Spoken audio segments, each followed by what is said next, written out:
Ho, ho, ho, and a glass of milk. Yellow, my little filmer dudes. My name is Montero, and thank you for joining me on my journey to watch everything. I don't want to be too loud because it's the morning, but I do want to record before I go to work. I kid you not, I actually recorded this same video like a week ago, but the only difference is I didn't have the release dates and I had more projects because we didn't know what was going to come out this year, what was going to come out next year, so I kind of just threw everything together. And then Marvel said 2 days later, I gotcha, Ivan, here's some information for you. And I said, oh my goodness, thank you, I guess. But you guys are not going to see this until December because just the way things are gonna have to work. We don't have a lot of information about these projects, just some, and I'm not really gonna dispel those. These are basically my reactions and my excitement levels and the reasons why. But two things we need to address is Blade being taken off the Marvel release schedule. Everybody thought that the project might have been canceled. However, Mahershala Ali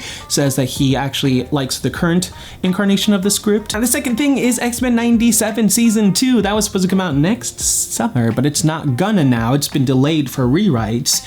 But why, Kevin? Why? Season 1 was so perfect. So comparatively from last year, well, this year, 2024, we went from 2 projects in 2024 all the way to 9 in 2025. That is a lot. So we're gonna go ahead and rank them from least excited to most excited. And coming in at number 9 is Your Friendly Neighborhood Spider-Man, coming out January 29th, 2025. I'm gonna be honest, I am a bit biased in this one. I am a huge Spider-Man comics fan, so I'm not really that big of the MCU Spider-Man. Tom's a great actor, don't get me wrong, but his Spider-Man character was basically character assassinated well before he had the chance to actually be Spider-Man. And freshman year isn't excluded from that. This show already sounds like an awful idea. I mean, the spider that bites Peter Parker in this show was reported to be a spider that's gonna fall through a Doctor Strange Marvel sparkly circle. Stupid. The show is just so dumb. It looks dumb, it is dumb. They had the groundwork right there. They said we're gonna draw it in the animation in the style of the OG comics, but we're gonna change everything that is Spider-Man again.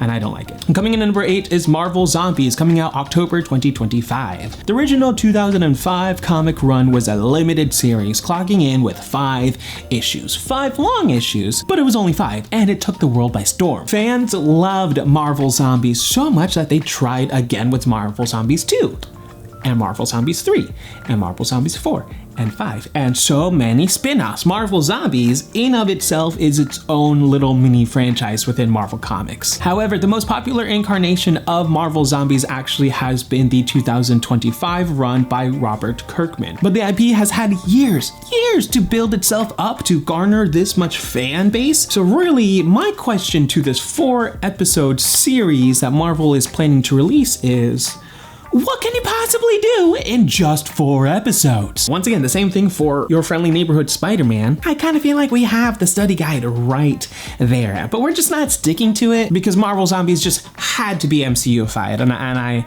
don't like that. Coming in number 7 is Captain America Brave New World, coming out February 14th, 2025.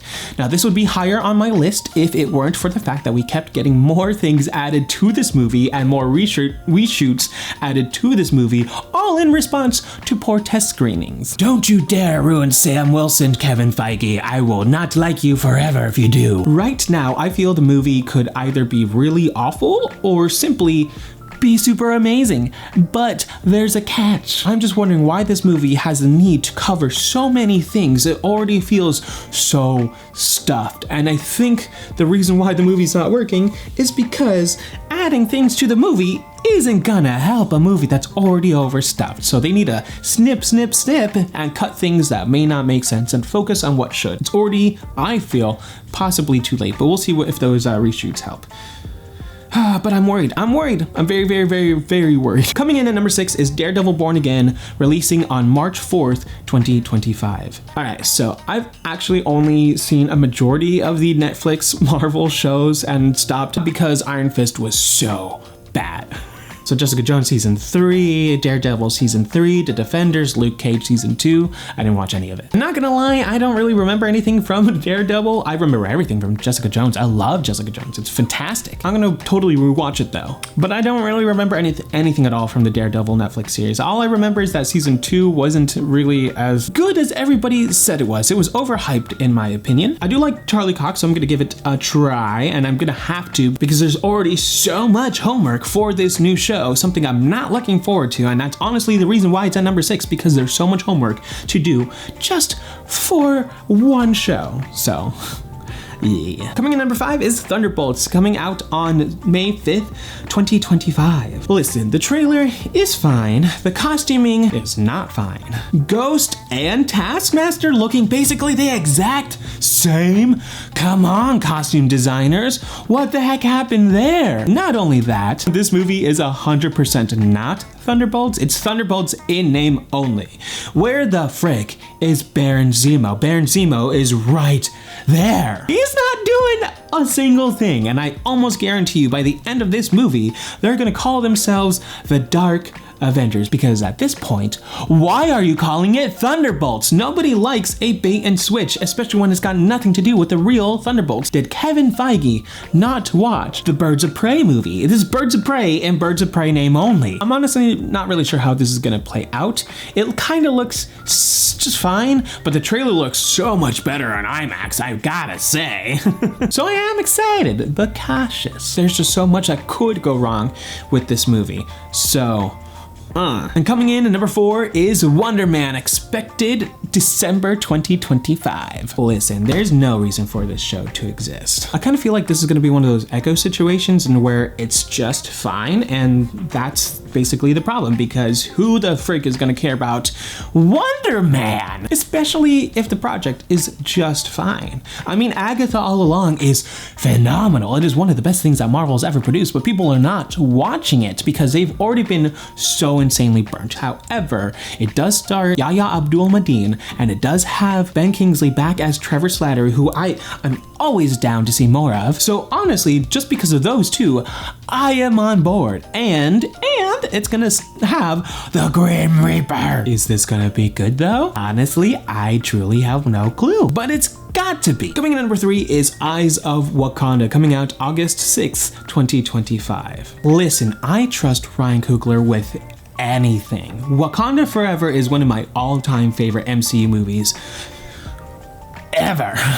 In fact, Black Panther is also high on that list, but Wakanda Forever is just a scooch better in my opinion, and by a scooch I mean a lot more. His work visually realizing both Wakanda and Talokan was mesmerizing. Sure, we would have liked a little bit more from Talokan, maybe a tiny bit more brighter, but it was so cool. Get to dive into those depths alongside Shuri was amazing. So with that being said, give Ryan Coogler all of the keys. Whatever he wants to make it. I will watch it and I will enjoy it in and out of the MCU. We don't really know that much about this show, just that it has to do with Wakandan warriors locating vibranium, and we're gonna see them all throughout history. It's gonna be wonderful. Coming in at number 2 is Ironheart, coming out June 24th, 2025. Finally. As you can see, I will take any chance to talk about Ryan Coogler and Wakanda Forever. I absolutely love the fact that Ryan took such a hated comic book character like Riri Williams and turned her into something freaking cool in the MCU. I understand that Riri Williams didn't necessarily need to be in Wakanda Forever, but I'm so glad that she was. Anthony Ramos is set to play the villain, the Hood. Only Ramos can pull this off. And Baron Sacha Cohen is rumored to be Mephisto, finally making his appearance in the MCU. Ooh. Again, it's all rumor for Sacha Cohen Baron. It is confirmed for Anthony Ramos. But think about it, technology versus magic. Will the magic angle be the thing that connects Riri Williams to not just the Avengers, but to Billy Maximoff? Are we gonna see the Kamala Khan, Kate Bishop, and maybe Billy Maximoff at the end of the show recruiting? I can't speak. Riri Williams into the Young Avengers. I kind of like how this sounds. And coming in at number 1 is the Fantastic Four First Steps, coming out July 5th, 2025. And ooh, July is gonna be such a busy month. But we're not gonna talk about the other 2 projects. We're gonna talk about this one. The Fantastic Four. I'm so excited. Just give it to me. I want to eat all of it. I want to be Galactus consuming the Fantastic Four movie. I am, as soon as they release those sweaters, because I guarantee you they're going to be sweaters that match the Fantastic Four outfit, I'm going to buy one. I'm going to pre-order it. I don't care how much it's going to be. It's probably going to be $50 plus, probably 60, probably 70, probably 90. I don't care. I'm going to get one. And I'm going to wear it to the premiere and I'm going to look amazing. I might start talking about Fantastic Four news in the same style that Nando V Movies does, kind of, but I'm just weary to talk about the things that I do know because, oh man, I urge you to avoid spoilers on everything, all of it. Avoid all of the spoilies. Because if any of what I know is to be true, it's gonna be a great time. It's just Matt Shackman. I'm letting you cook. I'm going to patiently wait and just arrive when I hear that dinner bell calling for me. But needless to say, I am excited for a reason. I am so excited for this movie. It's gonna be so good. Am I overhyping it? Maybe, but I'm determined. I am going to like it regardless. But that is it. That is my ranking in terms of excitement from least excited to most excited. At the end of 2025, we're gonna see how these ranked up in terms of if they matched my excitement level. And if not, that'll be interesting. Let me know in the comments below what your ranking is. I gotta go to work now. My social media links are in the description below, and I will see you next time. You've just been Montified.